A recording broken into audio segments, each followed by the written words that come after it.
Bienvenidos a una nueva clase de Anato Online, el lugar donde van a aprender anatomía de forma completa, sencilla y didáctica. Recuerden que les recomiendo seguir las clases con el libro El resumen del resumen. Nuestro libro resumen donde tenés toda la materia en 80 páginas, con todo lo necesario para memorizar mucho más rápido, reglas mnemotécnicas, esquemas simples, cuadros sinópticos y mucho más. Conseguilo en el link de la descripción.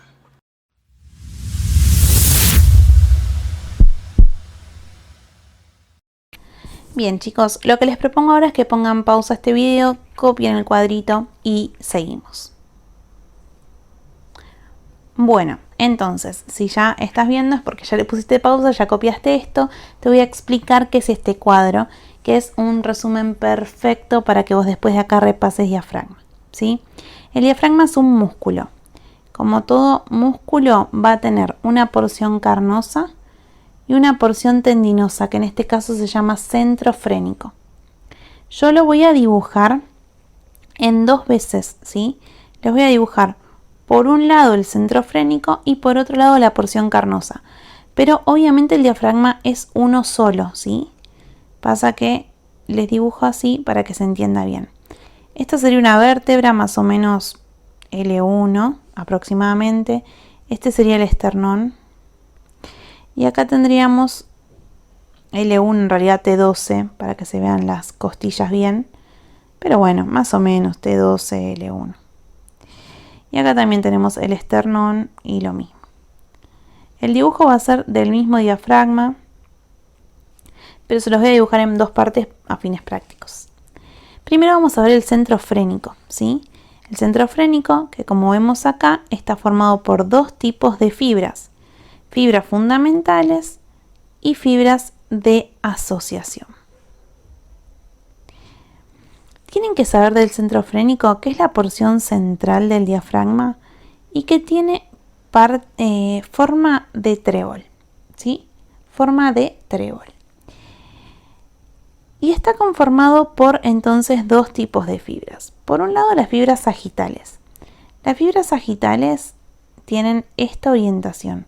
Van de anterior a posterior y forman esta porción del trébol que se llama hojuela anterior.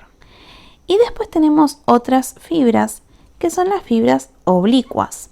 Las fibras oblicuas tienen esta disposición claramente oblicua y forman en el diafragma la hojuela derecha y la hojuela izquierda.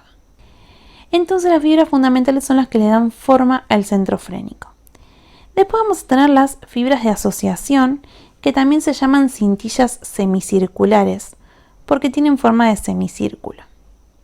Vamos a tener la superior, que está asociando la hojuela anterior con la hojuela derecha. Tiene forma de semicírculo y asocia la hojuela anterior con la derecha. Y después tenemos la inferior, que también tiene forma de semicírculo y asocia la derecha con la izquierda. Entonces ahí nos queda todo el centro frénico planteado. Después vamos a tener la porción carnosa, que es la que se da alrededor del centro frénico. Bien, sería en esta zona, pero lo voy a dibujar acá para que se entienda mejor. La porción carnosa va a estar formada por fascículos esternales, que son los que van desde el esternón hasta la hojuela anterior, por fascículos condrocostales, que se llaman así porque van desde las costillas hacia las hojuelas derecha e izquierda, y fascículos lumbares. Y en los fascículos lumbares me voy a detener. Los fascículos lumbares son dos. Por un lado tenemos los arcos. ¿Qué son los arcos? Los arcos son justamente arcos huecos que se forman acá en el diafragma para que pasen dos músculos que tienen que llegar desde el tórax hasta el abdomen. Y estos músculos son el psoas y el cuadrado lumbar. Entonces, ¿qué son los arcos? Dos huecos que se forman en el tórax para que pase en el psoas y el cuadrado lumbar. En el tórax, no, en el diafragma, perdón. Y después tenemos los pilares. Y atención acá. Vamos a hacerlos con rojo. Los pilares del diafragma son dos músculos que se insertan a nivel de L1, L2. Tenemos uno derecho y uno izquierdo. Derecho, izquierdo. Cada uno se divide en dos hojas. Una hoja externa y una hoja interna. Bien, entonces interna y externa. Las externas se insertan directamente en la hojuela que les corresponde. Y las internas se entrecruzan entre sí, formando como un 8. Bien, entonces, dos músculos a nivel de L1, L2, cada uno se divide en dos hojas, las externas se insertan, las internas se entrecruzan. Bien, ¿por qué todo esto? Nosotros pensemos que el diafragma es como una pared que hay entre el tórax y el abdomen, ¿sí? Es de hecho el límite entre el tórax y el abdomen. Si nosotros no tenemos aberturas para que pasen ciertas cosas, no habría comunicación entre el tórax y el abdomen. Y yo obviamente necesito comunicación. Entonces hay tres aberturas que se llaman hiatos. Los hiatos del diafragma. Y tenemos el hiato de la vena cava inferior, el hiato esofágico y el hiato aórtico. El hiato de la vena cava inferior está acá, entre las cintillas semicirculares o entre las fibras de asociación. Por acá pasa la vena cava inferior acompañada del nervio frénico derecho. Atención con esto, el derecho, el izquierdo no, ¿sí? Ahora vamos a hablar un poco de los nervios frénicos. Por el hiato esofágico, que es el que se da entre los entrecruzamientos de los pilares, pero más hacia anterior, más adelante, por ahí pasa el esófago con los décimos pares craneales, o nervios neumogástricos, o nervios vagos, es lo mismo.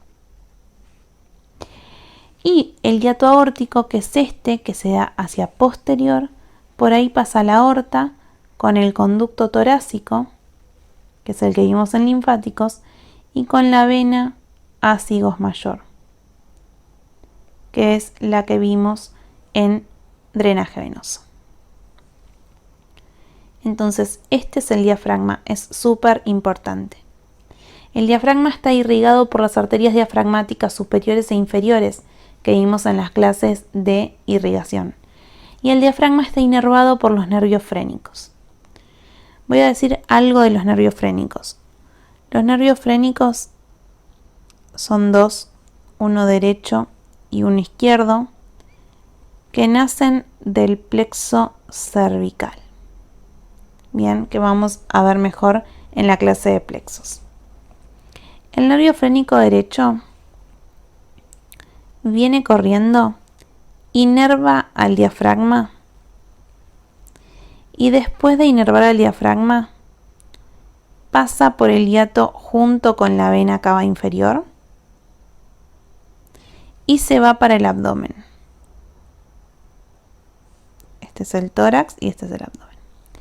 En cambio, el nervio frénico izquierdo inerva al diafragma y muere ahí. No pasa al abdomen. Bien, súper importante. Entonces, el diafragma está inervado por los frénicos